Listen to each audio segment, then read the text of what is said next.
we've got the Packers coming in this offseason. I know you guys had some changes as well. Hell, your head coach is back, so that's good to know, but you lost your defensive coordinator. You've made some replacements there. Your head coach's brother got hired. I know that's not necessarily from your team, but that was pretty cool as well. So talk to me, Bass. First of all, talk to me about some of those changes on the coaching staff. What can we expect from the Green Bay Packers? Yeah, there's a fair amount of them, and we're used to Packers as Packers fans. We're used to kind of going into some of the off seasons like, okay, we fired our defensive coordinator. Who are we gonna hire to build this thing, from the ground up? I believe this is the first ever. I mean, it might span far back. It's got to, but it might be the first ever DC to get a head coaching job directly from the Green Bay Packers, which is actually crazy, right? So to bring in Jonathan Gannon, to get to my point, he was a candidate that I thought the Packers would be looking at because, again, they're not building from the ground up. They're trying to bring in someone with experience. Gannon has that, defensive coordinator with the Philadelphia Eagles, coached two really good defenses, one of which got to the Super Bowl, albeit they kind of blew that game due to part in defense, but still, he's coached good defenses in the past with the Philadelphia Eagles, got the most production out of the talent that he was given with the Philadelphia defense. What I really like about Gannon is he's a very adaptable defensive coordinator. He's a guy that I think when he's being hired as the Eagles defensive coordinator said, I don't have a scheme. You got to be, not really too scheme dependent. You got to have adaptability. Now, what he does do a lot is he runs a lot of cover 4 mash. He runs a lot of cover 6, cover 7, like Saban does. And what that really does is it basically focuses on communication with your defensive backs, your safeties being able to match, 5 yards down the field if you're running, say, cover 7, and it limits blown coverages. The Cardinals were the lowest in the league last season in terms of blown coverages. Now, the Cardinals were a dumpster fire on their own, but in terms of their defense, which again, he wasn't calling the plays, it was actually Nick Rallis, their defensive coordinator there, but he was obviously involved in the process. Gannon really relies on getting pressure with your front 4/front 5. Doesn't bring too much pressure, which is okay if you have someone like Micah Parsons. Now, without that, it's a big concern. The Packers struggle to get pressure with their front 4 without Micah Parsons. We saw that later in the year. We saw that before they traded for him. But the main thing here is experience. Getting a guy in that has experience to come in, coach this defense, kind of handle that whole thing, kind of try to pick up where they left off with Jeff Hafley. It's unfortunate Hafley's on his way out, but I do wish him the best in Miami under John Eric Sullivan. Maybe they'll go and sign Malik Willis, Quay Walker. We'll see. A huge addition for Jonathan Gannon was hiring Bobby Babich, the former defensive coordinator for the Buffalo Bills. Now, I know a lot of Bills fans are celebrating that Babich is gone. That was as defensive coordinator. I think Babich is an excellent defensive backs coach, which is where he started in Buffalo. Then he was a linebackers coach for a little bit there, then DC. But this is going to be huge for the Packers. They're investing a lot of experience in their defensive back coaching staff. He's going to be their defensive back coach and passing game coordinator. He's going to help Gannon transition that defensive back room, play smart. What he was able to do with Christian Benford, Taron Johnson, even Trey White later in his career is very impressive. And again, I think he's just better as a defensive back coach rather than a DC. Now, they had an additional defensive back coach. Jesse, you may know more about him than I do, but Daniel Bullocks. He's been with you guys for 9 years. And this is, again, investing so much experience into this defensive back room. That was our main issue last year. Cornerback, okay. It feels like multiple times, even in super important situations, miscommunication was a problem with these cornerbacks.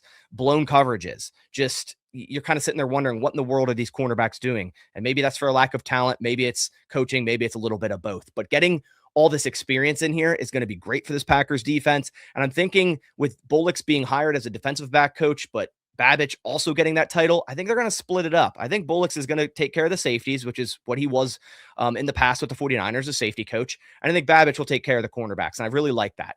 A couple other coaching moves. Sean Mannion, we heard, got offensive coordinator with the Philadelphia Eagles. I kind of expected this to happen. Maybe not this soon, but I saw offensive coordinator in his future. He became a quarterback coach just a year ago once Tom Clements retired.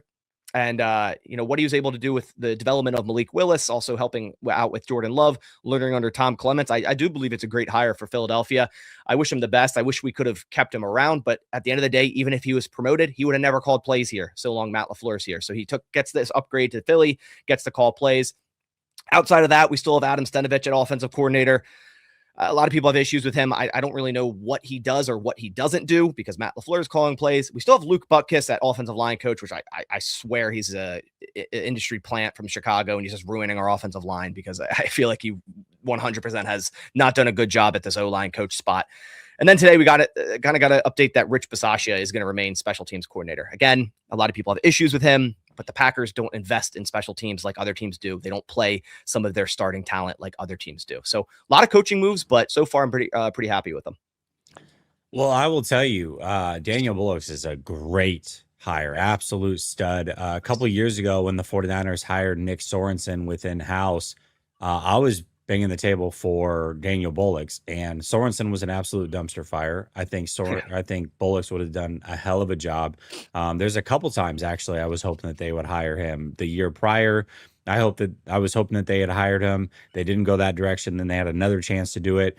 They didn't go that direction again. So I'm glad that he was able to kind of get out of there, spread his wings a little bit. I think he's going to be a hell of a defensive coordinator one day. So I think you guys got a fantastic hire in Daniel Bullocks. He's going to help out big time for sure. Well, talk to me about the Packers and their salary cap situation heading into the offseason. I'm very curious to see, where the wiggle room is. Obviously, you guys made the splash trade of the century last offseason.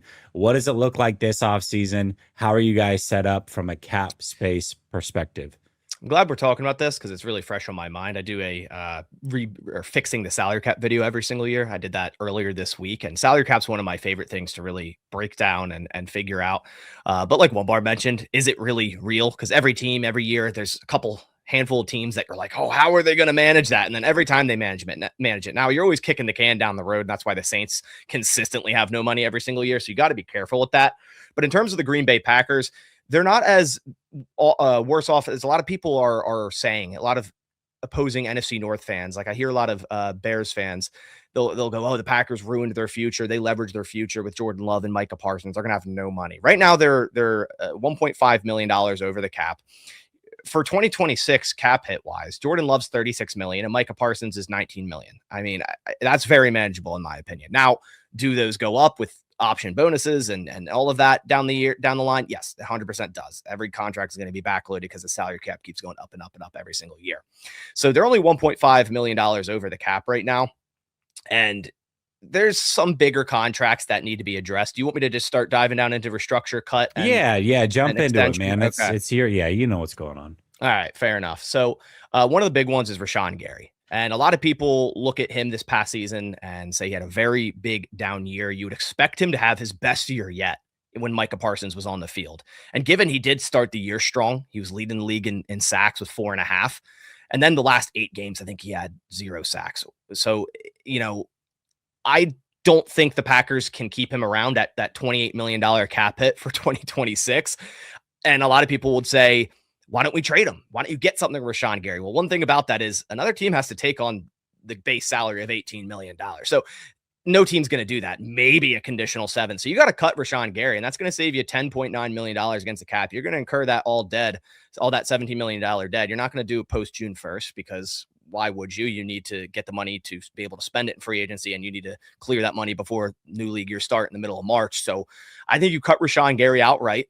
You move forward with Lucas Van Ness, Barron Sorrell, you drafted in the 4th round. You drafted Colin Oliver in the 5th round.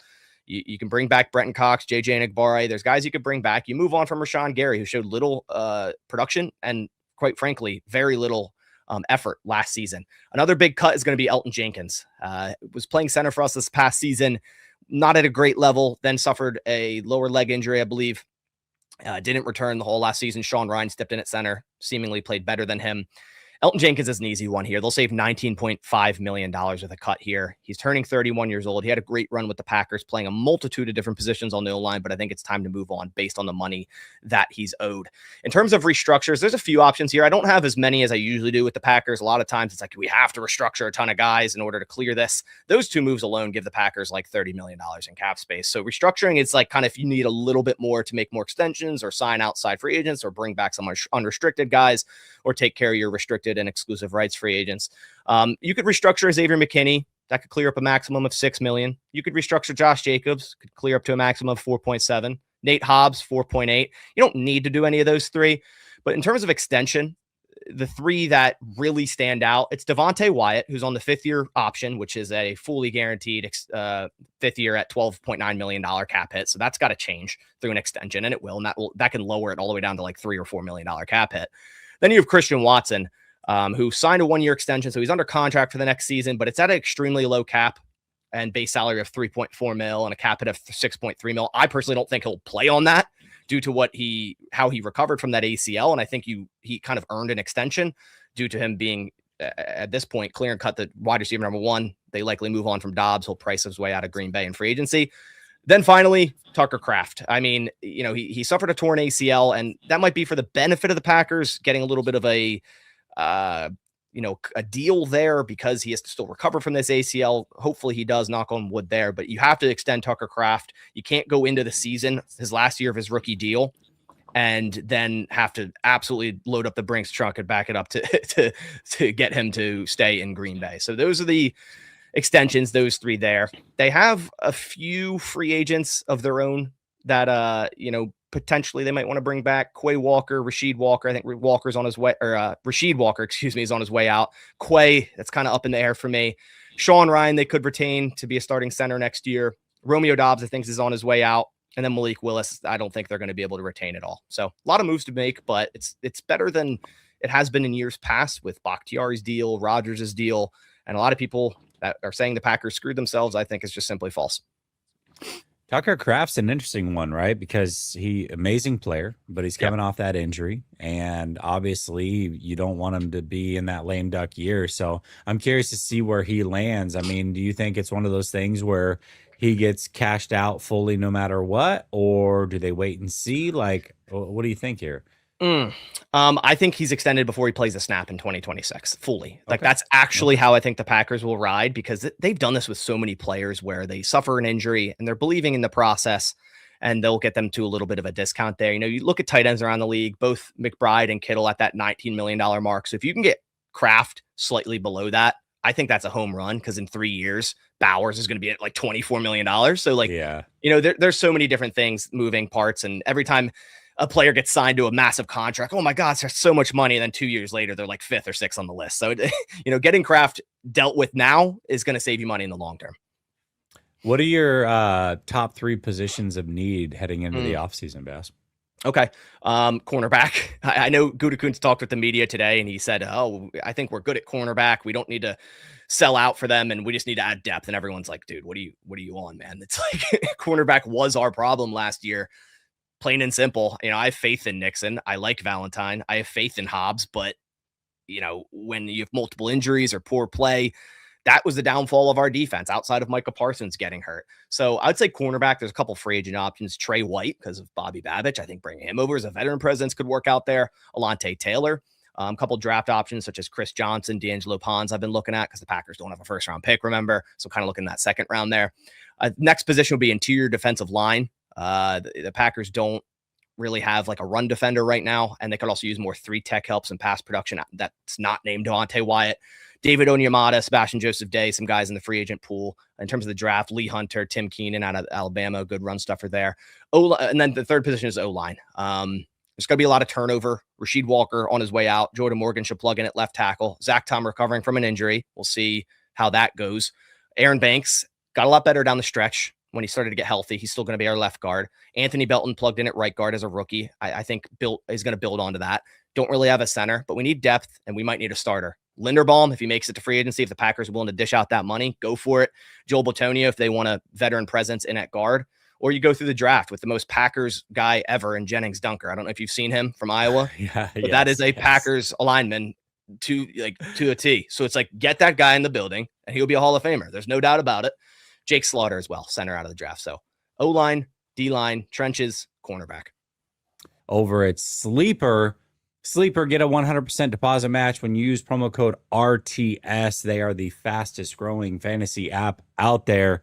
And I've got some more or less picks that I've made here for the Super Bowl. I put 10 down to win 135.90. And here's the picks for the Super Bowl. I got Mac Hollins coming in barefoot with 28.5 receiving yards. I'm taking the more on that. I got Ramondre Stevenson with more on 39.5 rushing yards. That one was basically like a free pick. I got Kenneth Walker scoring an anytime touchdown. Rashid Shaheed needs just 2 receptions. By the way, if you're a complete degenerate, Rashid Shaheed is plus 3,000 to be MVP. I don't know. Maybe he gets a kick return, couple big explosive plays. Might want to look into that one. And then JSN with the more on 94.5 receiving yards. Those are the picks.